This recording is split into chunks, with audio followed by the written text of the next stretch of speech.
Le chamelier.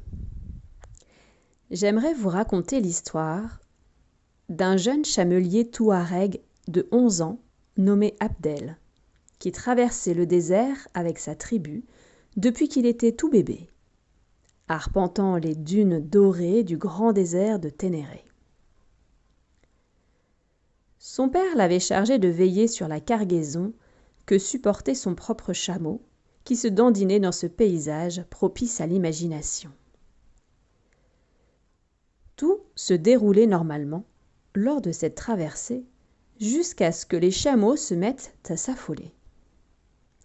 En effet, une gigantesque tempête de sable s'abattit sur eux, surprenant tout le convoi. La tempête était tellement dense qu'Abdel voyait seulement à 2 mètres devant lui. De plus, le cri des autres membres de sa tribu semblait s'éloigner de plus en plus de lui. Abdel s'écartait indubitablement du reste du convoi, jusqu'à ce que le seul grondement du vent réponde à sa voix. Il était seul, désormais, pour affronter ce géant de sable qui semblait vouloir l'engloutir. Il agenouilla son chameau et décida de se protéger derrière ses flancs pour éviter d'être enseveli. Il n'avait pas d'autre choix que d'attendre que la colère du désert s'apaise. Lorsque la tempête se dissipa, Abdel se releva sous une montagne de sable.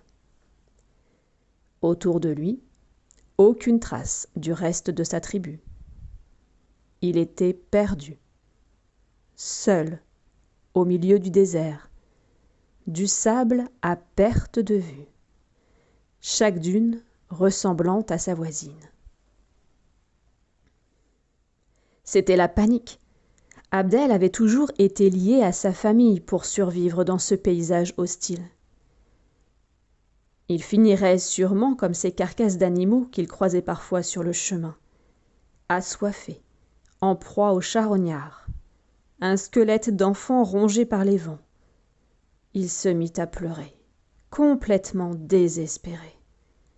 Les appels à l'aide qu'il lançait à son papa et à sa maman ne rencontraient que l'écho du désert. Il resta un certain temps recroquevillé derrière son chameau, apeuré, désemparé. Puis il se rappela les paroles de son père, qui lui avait toujours dit qu'il était quelqu'un de malin, d'intelligent, que l'instinct des Touaregs coulait dans ses veines. Il avait un choix à faire, rester là, à attendre une aide qui ne viendrait jamais, ou faire confiance à ses sens et tenter de survivre par lui-même.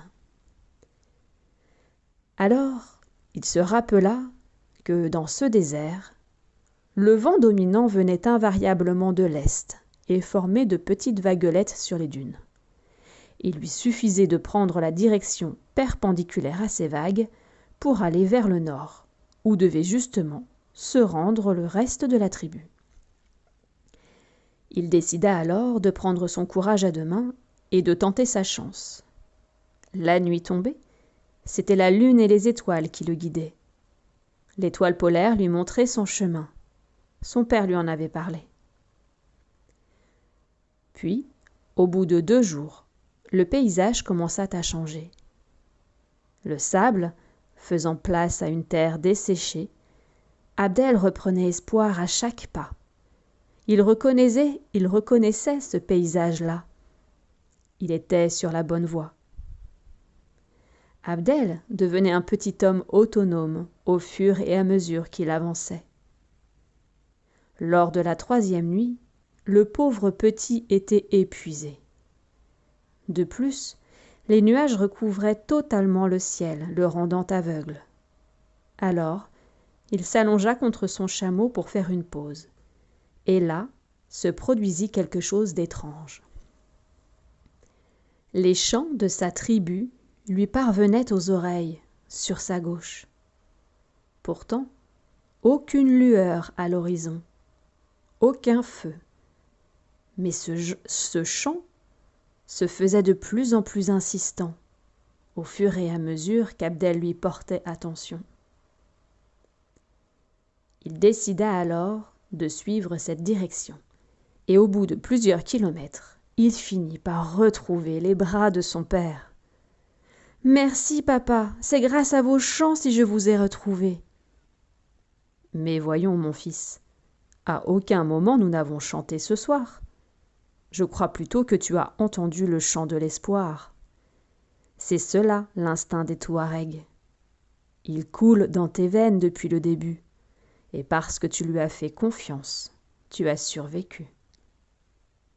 Te voilà maintenant un homme, mon fils. Reprends ta place dans la tribu. » Abdel comprit que les êtres humains avaient tous le même instinct. Notre esprit déploie des ressources inimaginables pour nous permettre de survivre.